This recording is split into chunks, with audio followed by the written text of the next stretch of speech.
वीर बजरंगी, अरे बाली और सुग्रीव की कुश्ती निराली, एक पहलवान नगद की कहानी की जिनका दताव गया कभी थाली।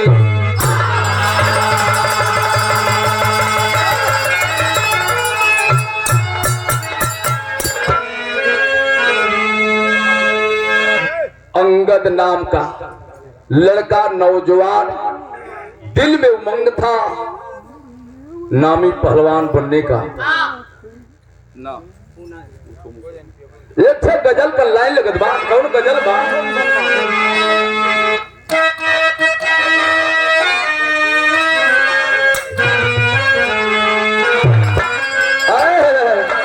गजल बा यार, उठो मुसलमान नमाज पढ़ लो, जब पढ़ लो अभी मेरा घर कटा नहीं है।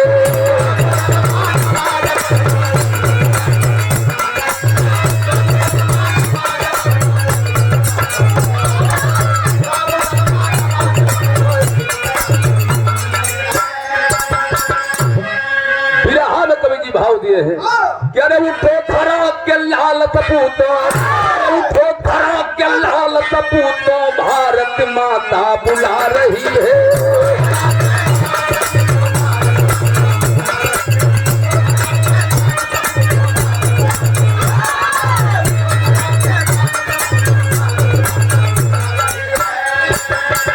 अरे उठो धरा के लाल सपूतो, अरे भारत माता बुला रही है, भारत माता बुला रही है। अरे पीछे भवर में पड़ी है नैया, पीछे भवर में पड़ी है नैया, बैठिया तो कहा रही है।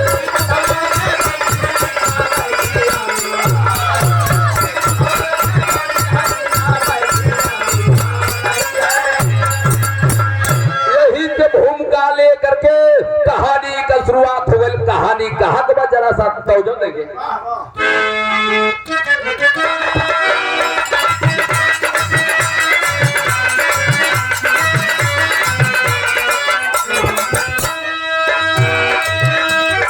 हमारे गार्जियन महोदय, हमारे अभिभावक, ललर लार ललर लार ललरिया लारे, नारे नारे नदर नारे नदरिया नारे।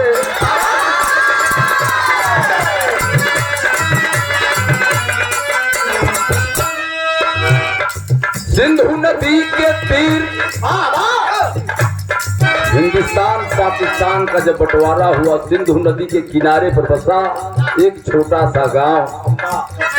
सिंधु नदी के तीर पंजाब छोटा गांव रहा, विधवा बुढ़िया का बेटा अंगद किसी का नाम रहा।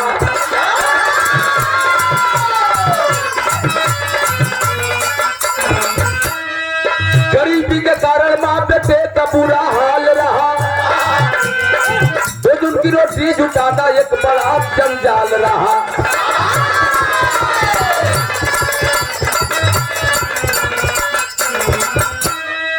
बुढ़िया बेटे को पहलवान बनाना चाहती थी, बुढ़िया बेटे को पहलवान बनाना चाहती थी, गांव की औरत उसे ताना मारा करती थी।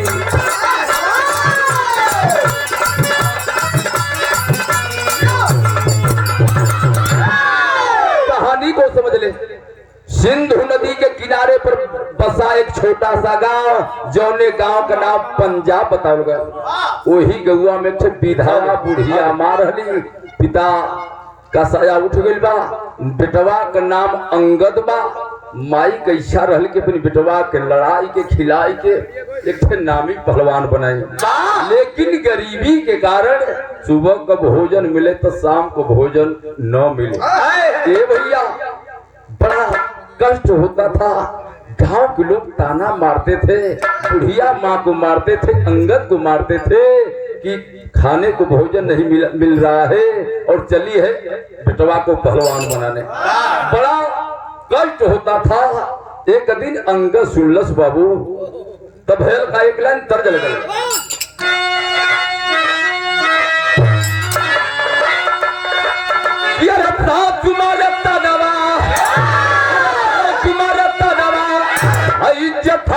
मारे तनवा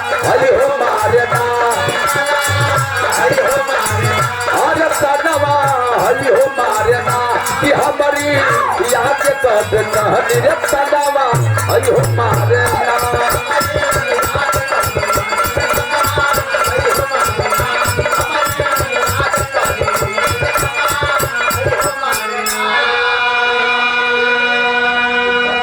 अंगद को लोग ताना मारे बर्दाश्त नहीं होता था। तनिषा वही जो नीचे बढ़ जा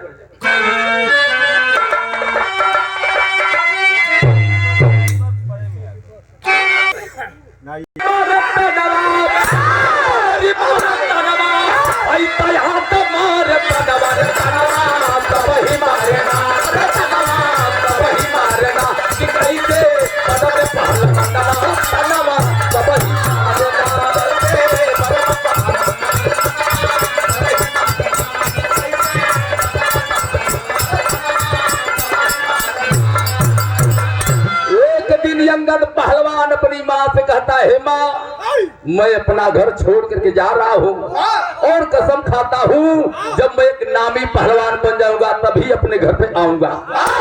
निकला नौजवान अपने घर से नदी को उस पार गया और पहुंचा एक थे गांव में। जौना गांव में दो थे नामी पहलवान रहलन।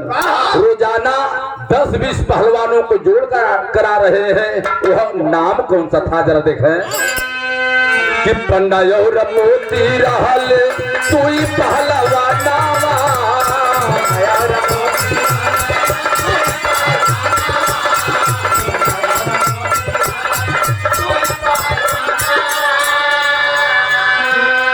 अंगद रोई रोई अंगद रोई रोई गिरल चरनावा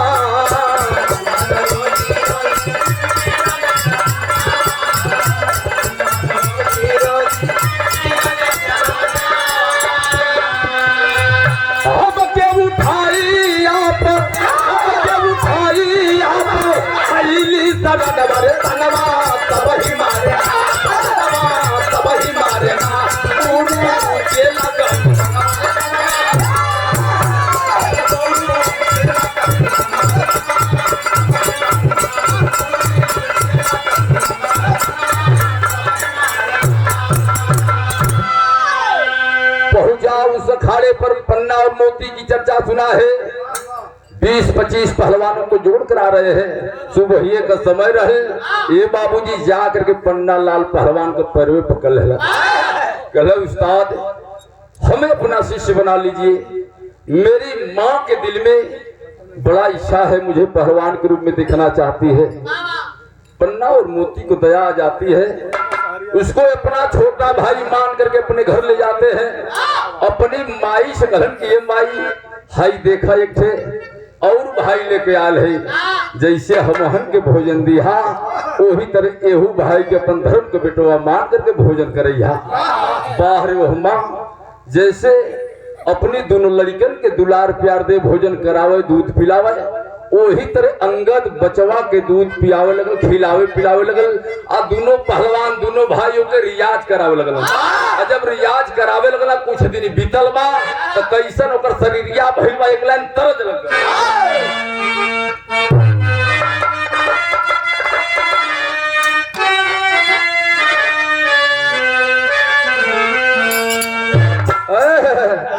बाहर अर्जुन भैया बा वह तबिया बा पटना सहारिया गलिया गलिया घुमली हो बयाना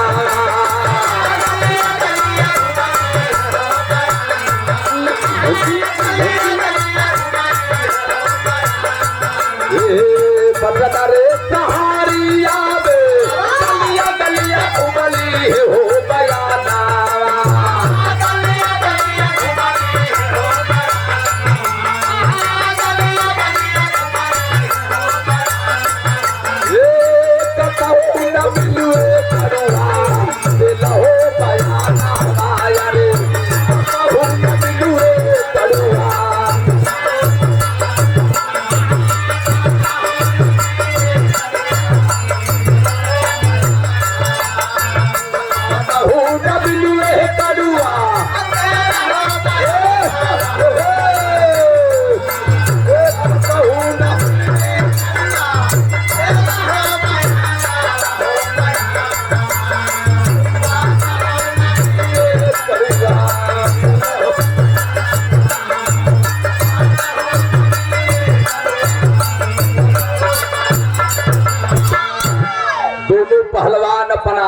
छोटा भाई मान करके, धर्म का भाई मान करके रियाज कराना शुरू कर दिए।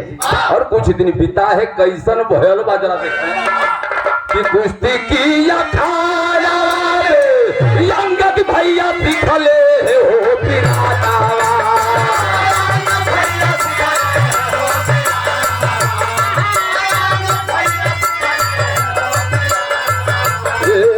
कुश्ती की अखाड़ा रे अंगद भैया दिखले हो पिराता।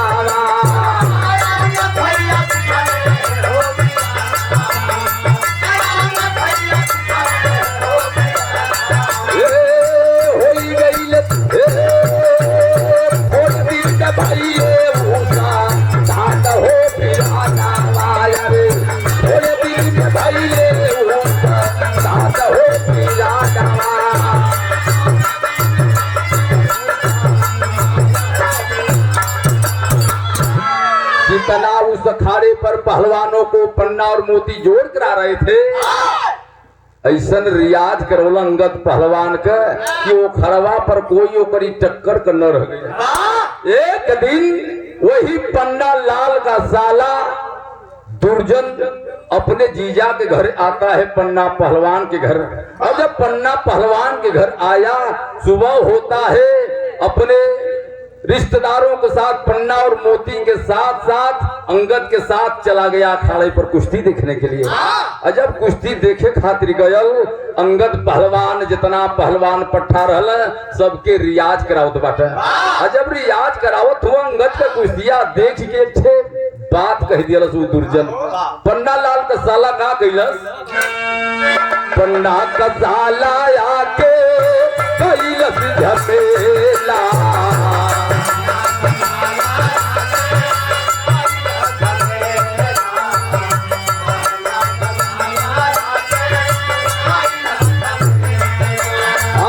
कुश्ती तलाड़े लगले गुरु और चेलाए भैया, गुरु और चेला कुश्ती तलाड़े।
पन्ना लाल का साला दुर्जन गया अखाड़े पर कुश्ती देखने के लिए। और जब अंगद पहलवान सारे पहलवानों को जोड़ करा लिए, तो जब कुश्तिया देखलस तो एक काम कह दिलस। अंगद पहलवान का कुश्तिया देखलस तो पता दिल में खटास पैदा हो गई। अरे यार, हमारे जीजा के घर रह करके उन लोग का खा पी करके, और इस अखाड़े पर इसके जैसा कोई, इसकी जोर का कोई पहलवान नहीं है। मैं आज गुरु चेला की कुश्ती देखना चाहता हूँ। 10, 20, 50 लोग कुश्तिया देखत रहा, वो लोग तनी सवासी भट रहा यार। गुरु चेला में कोनो न देखल जाले, दंगल में कुश्ती में न देखल जाले। सवासी भट जलन अंगद तनी सा फरफरा गए, तनी सा रोष पैदा भइल। मेरे भैया अंगद पहलवान और उनके गुरु पन्ना पहलवान में कुश्तिया भयल। प्रमाण ई निकलल कि अंगद पहलवान अपने गुरु को पटक दिया। और जब गुरु को पटक दिया, बाबूजी धीरे अपना कपड़ा लत्ता लेता है, पन्ना लाल के घर जाने लगा। पीछे पीछे पन्ना और मोती और जो पन्ना लाल का साला दुर्जन था जाने लगे। और जब अपने घर पहुंचे, माँ रोजाना की भांति अंगद पहलवान को भी दूध पिलाती है। और ये तीनों जा करके एक कोठरी में बैठ गए बाबू। और कोठरी में बैठ करके जो पन्ना लाल का साला दुर्जन था एक बात कहने लगता है, का कलश तेरी लगन तनी सा ऊपर बढ़ जा। और हमारे गार्जियन कि गुरु के मन में कुंठा जग गई, या गुरु के मन में कुंठा जग गई, एक लब से फिर न मांगे द्रोणाचार्य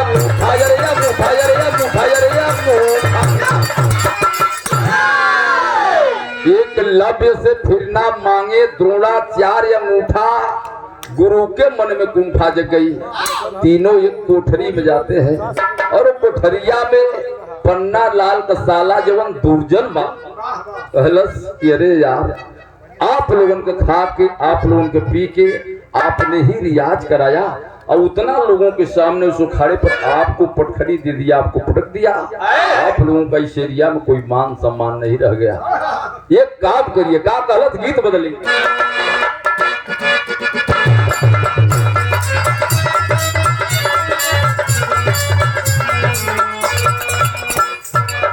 वह तर्जमा सरहद बोले गाड़ी बोले साहब बोले नरमी जब हटके बैठ दुल्हा। यही गीतिया के बहुत पहले थे गीत आई रहले का डुप्लीकेट मास्टर साहब एक थे गीत आई रहले एक करिश्मा कोनो ड्राइवर साहब के ऊपर गीत आई रहल, कोनो लड़की बात तो हरे मती चलो ये ड्राइवर साहब तो हम के लेते चला वही जो जहाँ से बोलुया लाद के ले आवेला बलिया में बतियावत बा। और का बतियावत बा जो गीतिया हम बतावत रही। सरहज बोले गाड़ी बोले साथ बोले नरमी जर हटके बैठ दुल्हा।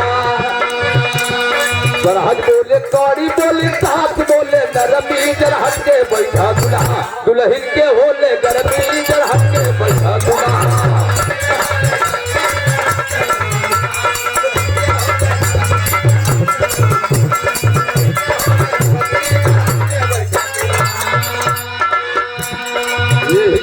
का गवैया डुप्लीकेट कोनो लड़की बा कोनो ड्राइवर साहब से निवेदन करते कि हम के ले चला।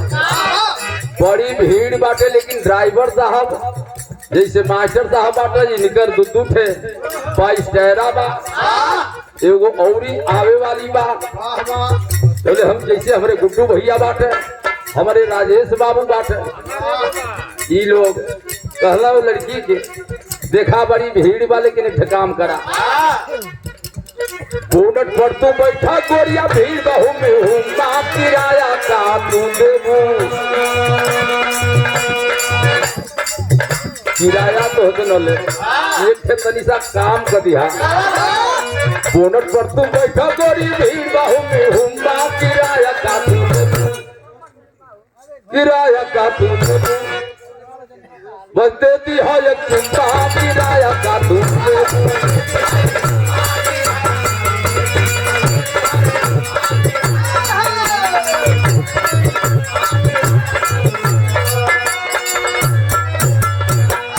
तीनों कोठरिया में बतियावत बाटे पन्ना और मोती बीचे टपली बन साला ऊपर से रहे ऊपर। पन्ना और मोती बीचे टपली बन साला ऊपर से रहे भीतर से उतने काला ऊपर से रहे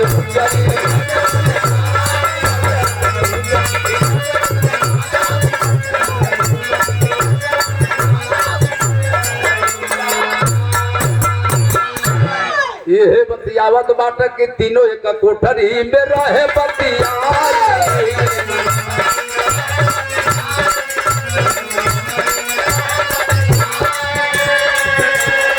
तोले तो दूध लेके माई गई आई।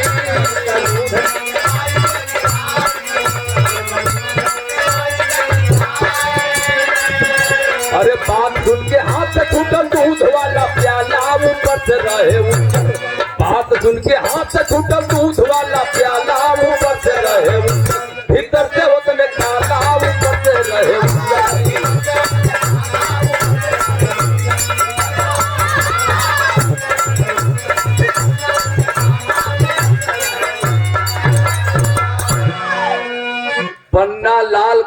कसाला दुर्जन कह रहा है कि आप लोगों के घर रह करके आप लोगों का खा पी करके और आप ही को उतने लोगों के बीच में अखाड़े पर पटक दिया।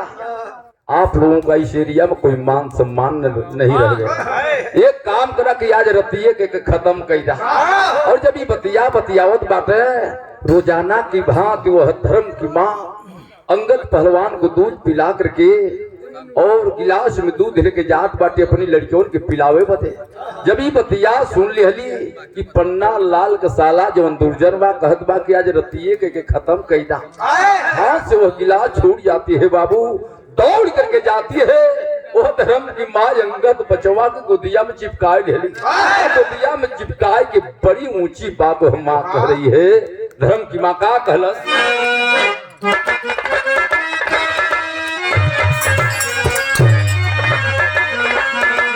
सरजबा की हाथ एक दसिया, अरे बिहान दुई दसिया तेरा नदी होई तो गवाडवा तेरा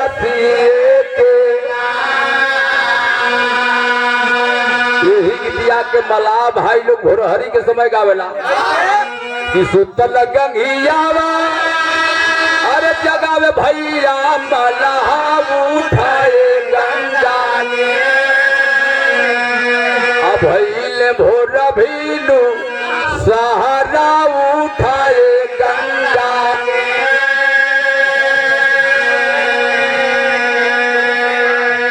यही गीत के जयश्री चाचा के तो हम देखबे न कैली, लेकिन गुरु लोग बतावे ला के जयश्री चाचा गावे कि लागत होई घामावा, अरे चुवत होई पासीनावा, कोड़ता होई है अब कठल उखिया का खेतावा, कोड़ता होई है कठल उखिया का खेतावा।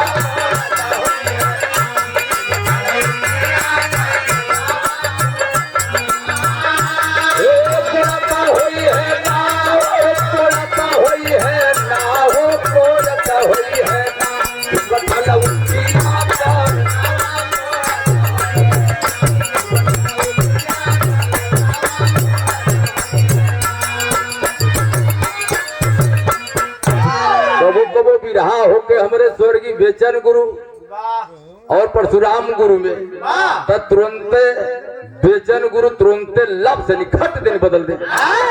वो डुप्लीकेट ट्रिप्लीकेट चप्लीकेट पचलीकेट चकलेट लगावे, एक लाइन गावे की पियत हुई है पीड़िया, अरे फूकता हुई है धुआवा, धूमता हुई है कांचा हरिया में बलमा, फूकता हुई है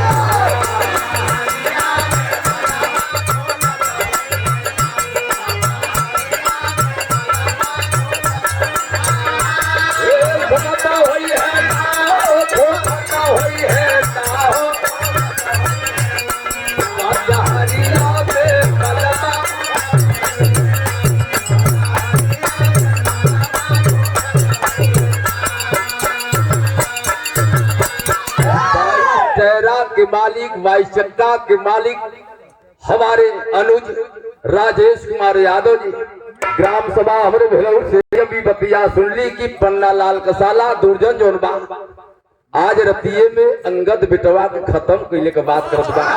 दौड़ करके धर्म की माँ जाती है और अंगद पहलवान को गले लगा करके एक बात कह रही है कि मारी गई मातिया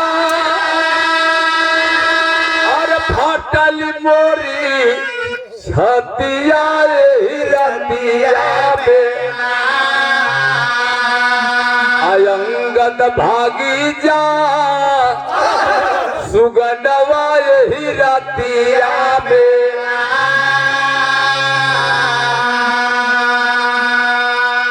भग जा बेटा भग जा, नहीं तो हमारे दोनों लड़के और पन्ना लाल कसाला जो दुर्जन है छोड़ेंगे नहीं, आज रात में तेरी हत्या कर देंगे। जाओ जाओ, अपनी माँ को दिखलाना चाहते हो ना तो बेटा यहाँ से भाग जाओ। और जब इतनी बात धर्म की माँ अंगद पहलवान से कहली न है। अंगद पहलवान माँ का पैर पकड़ लेलस और पैर पकड़कर बड़ी ऊंची बात कह रहा है। हमारे गार्जियन महोदय, हम लोगों के आदर्श बड़े भैया गुड्डू यादव जी की ओर से रोवल अंगद पकड़ी भराया कांवरिया, नाही जाइब माई तो हार छोड़ी के दुवरिया, आज दिन पपिया बेटा कई दी है घतिया यही रतिया में अंगद भाग जा तू गनवा यही रतिया में।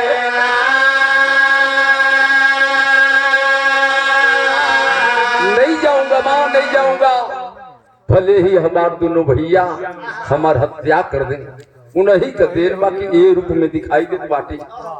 नहीं बेटा तू भाग जा, तू जाकर अपनी माँ को बता दे कि मैं एक पहलवान बन गया हूँ।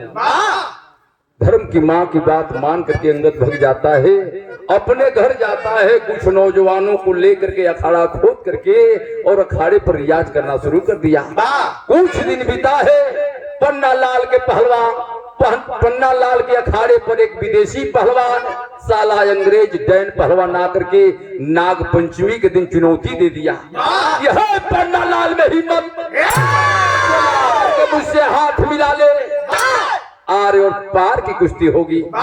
शर्त रहेगा, कहीं पन्ना लाल मुझे पटक देगा तो मेरा गर्दन काट लेगा, और कहीं मैं पन्ना लाल को पटक दूंगा तो पन्ना लाल का गर्दन मैं काट लूंगा। यह कुश्ती नाग पंचमी के दिन होगा। यह खबर जंगल की आग की तरफ फैल गई। अंगद पहलवान को जब यह खबर मिलता है कि हमारे गुरु के अखाड़े पर साला अंग्रेज पहलवान आकर के चुनौती दे दिया, नाग पंचमी के दिन अंगद पहुंचा है कुश्ती देखने के लिए। दोनों भाई घबराइल हो कि अंगद पहलवान रही तो कुछ काम बनत, मान मर्यादा बचत, लेकिन एरिया के लोग इकट्ठा हो गए। देखे अंग्रेज पहलवान चुनौती दिया है, पन्ना लाल कुश्तियां लड़ी है कि क्या करी है। वही समय अंगद पहलवान पहुंचल भिड़िया के बीचवा में, और विदेशी पहलवान में रात बा। वही समय भयल का गीत बदली, अरे पहली हो पिरानवा देता,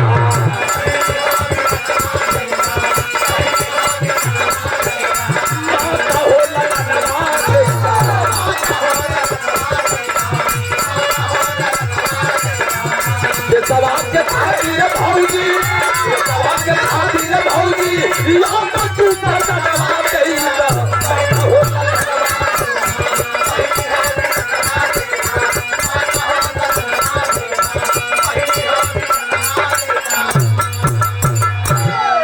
लेकिन लंदन से जवानवा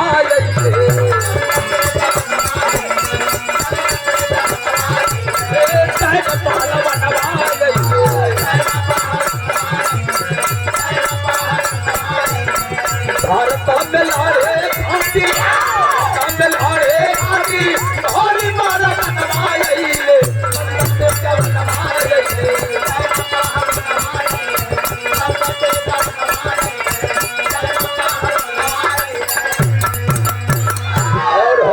गार्जियन महोदय, हम लोगों के मालिक अंगद पहलवान पहुंचल, भिड़िया के अंदरवा पहुंचल तो कैलस का, अरे पंडाया और मोती सोचे कैसे बाती लागिया हो,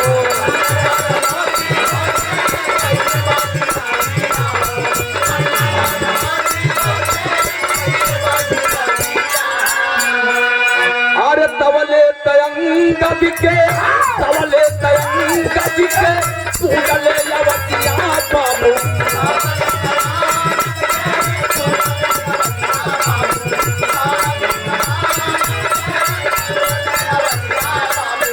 लंदन से जवानवा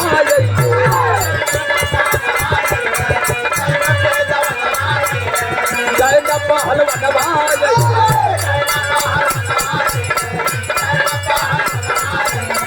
भारत में लारे हाथी, भारत में लारे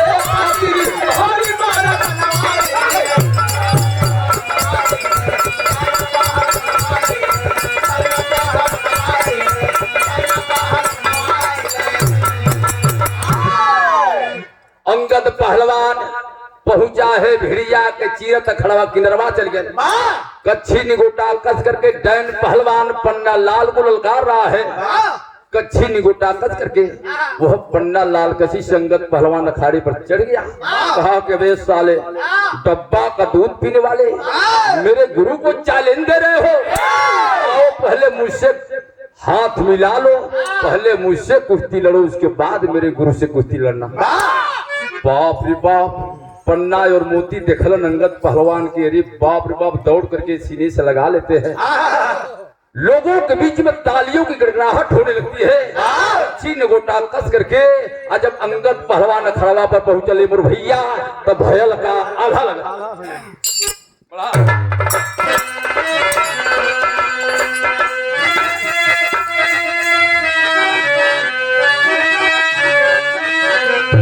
अरे पन्ना की अखाड़ा, पन्ना की अखाड़ा में तू से रउतरे बाबू,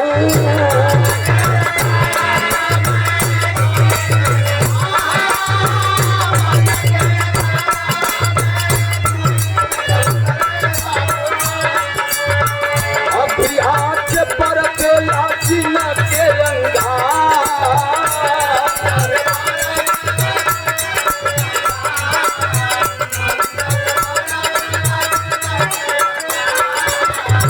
हवा पिला के तुमो पैतरा के बदले पंचो,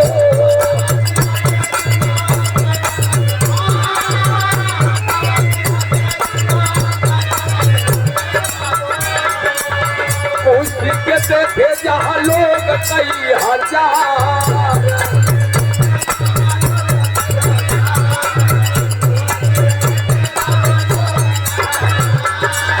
ये कहे कटाव मारे, ये कहे कटाव मारे, तुम पहलवान पंचो,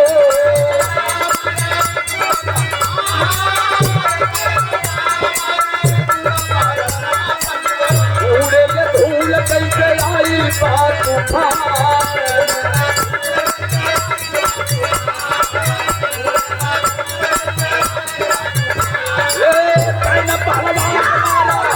पहलवान मारा दस्ती कटौरा भैया,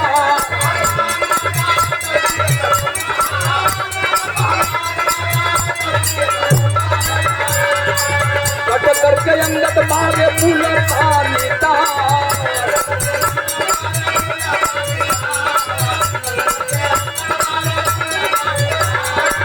चारों खाने चित्त भैले जन पहलवान पंचो,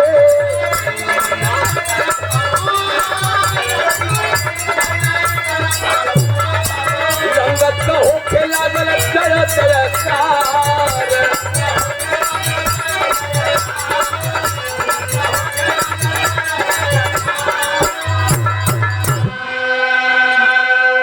कच्छी निगोटा कस करके बाबूजी अंगद पहलवान जा करके डैन पहलवान से हाथ मिला लिया। दोनों पहलवान एक से आले आले दाव लगाने लगे। अंतोगतवा अंगद पहलवान मुल्तानी टांग रहे और उठा करके मम्मा को पटक दिला। चारों खाने चित हो गया। हाथ में रेफरी देगा लिया था, दे दिया अंगद पहलवान को, लो शर्त के मुताबिक इसका गर्दन काट दो। लेकिन कुछ हमारे देश के नौजवान कहलन ना भैया, ये तो सरवा खुदे मरागर, मरले के का मरवा, हम हिंदुस्तानी है, सीने परवार करते हैं, सीने परवार सहते हैं। कुछ नौजवान आवाज है कि ना यहाँ से कहीं और जगह जाके फिर चैलेंज दे, नहीं। दौड़ करके पन्ना और मोती अंगद पहलवान को गले लगा लिए। भैया आज ना रहल होता तो हमन का इज्जत न बचल हो। अपने धर्म के भाई को अपने घर लेकर जाते हैं और मतारी से कलन किए माई देखा हमन के केके लेके आयल बाटी जा। जब माँ धर्म की माँ अंगद पहलवान को देखती है, बाबूजी दौड़ करके वो माँ गले लगाती है। दोनों पहलवान अंगद को लेकर के बुढ़िया माँ के घर जाते हैं, बुढ़िया को अपने घर लाते हैं और अपने घर ला करके और जिंदगी व्यतीत करने लगते हैं। हमारे बड़े भैया गुड्डू भैया की ओर से सम्मान किया गया।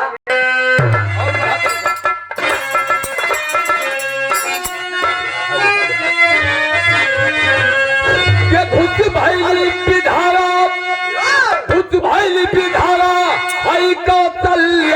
नैया राम लक्ष्मण के मिलले भरत हो भैया।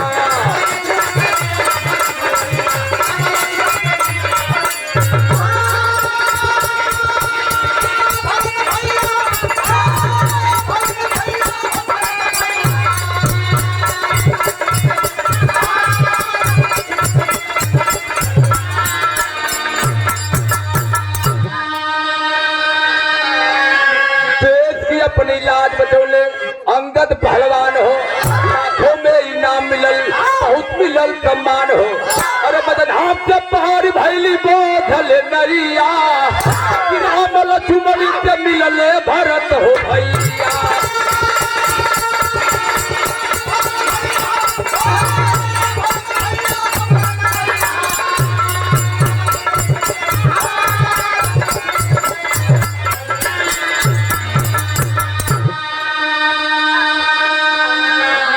गुरु गणेश गुरु रामलाल गुरु माता स्वर्ग से कभी चंद्रिका पद जनका विजय पताका।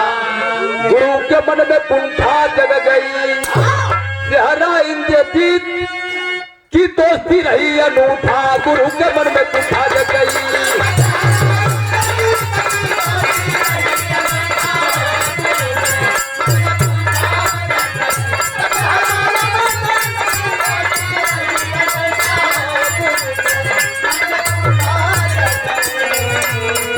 लड़ी रे लड़ी बीच बाजार दिल मेरा लुट गया पहली बार।